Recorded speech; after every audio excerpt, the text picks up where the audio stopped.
Okay, अगर मैं आपसे पूछता हूँ कि आप एक पेपर, एक कागज का टुकड़ा लो, तो आप उसे कितनी बार फोल्ड कर सकते हो? और ये कागज एक नॉर्मल पतला कागज है जो कि एक नॉर्मल बुक के पेज में होता है। अब आप में से कई लोग बोलेंगे कि सर मैं इसे 4 बार फोल्ड कर सकता हूँ, कई लोग बोलेंगे मैं इसे 5 बार फोल्ड कर सकता हूँ, और जो लोग हम में से जिम वगैरह जाते हैं वो शायद बोलेंगे कि मैं इसे 8 बार फोल्ड कर सकता हूँ। लेकिन अगर इस पेपर को कोई 45 बार फोल्ड कर दे तो क्या होगा? आप में से कई लोग हंसेंगे और बोलेंगे कि कोई भी एक पेपर को 45 टाइम्स फोल्ड नहीं कर सकता। 4 या 5 फोल्ड्स के बाद ये बहुत डिफिकल्ट हो जाता है। लेकिन सवाल ये नहीं है। आप मान लीजिए कि एक पेपर बड़ा है न्यूज़पेपर जितना, या उससे भी बड़ा पेपर है, तो जब हम इस पेपर को फोल्ड करेंगे तो ये पेपर कितना थिक हो जाएगा? क्या ये आपके मोबाइल की विड्थ जितना थिक हो जाएगा, या ये आपकी हाइट जितना थिक हो जाएगा, या आपके घर की बिल्डिंग की हाइट जितना थिक हो जाएगा? या फिर कोई बात नहीं, आप इस वीडियो को पॉज कर सकते हैं और आप गेस कर सकते हैं कि इसकी थिकनेस कितनी हो जाएगी। आई होप आपने गेस कर लिया होगा। अगर मैं आपको बोलूं कि ये दुनिया की सबसे बड़ी बिल्डिंग बुर्ज खलीफा से भी बहुत ज्यादा थिक हो जाएगा, तो आप क्या सोचोगे? आप बोलोगे ऐसा तो हो ही नहीं सकता।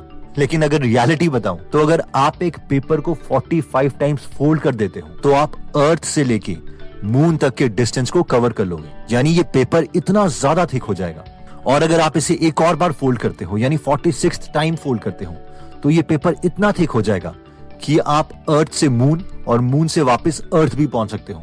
आई नो ये बहुत डिफिकल्ट हो रहा होगा इमेजिन करने के लिए। और इससे पहले कि मैं कंपाउंडिंग के कॉन्सेप्ट को और डिटेल में एक्सप्लेन करूं, इस एग्जाम्पल को हम थोड़ी सी सिंपल भाषा में कैलकुलेशंस करके देखते हैं कि जो मैंने बोला है वो ठीक भी है या नहीं।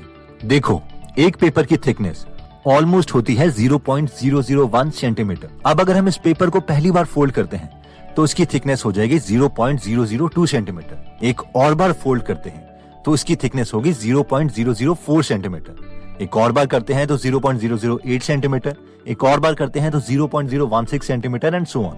लेकिन अगर इसे हम 10th टाइम फोल्ड करते हैं तो इसकी थिकनेस हो जाएगी 1.024 सेंटीमीटर।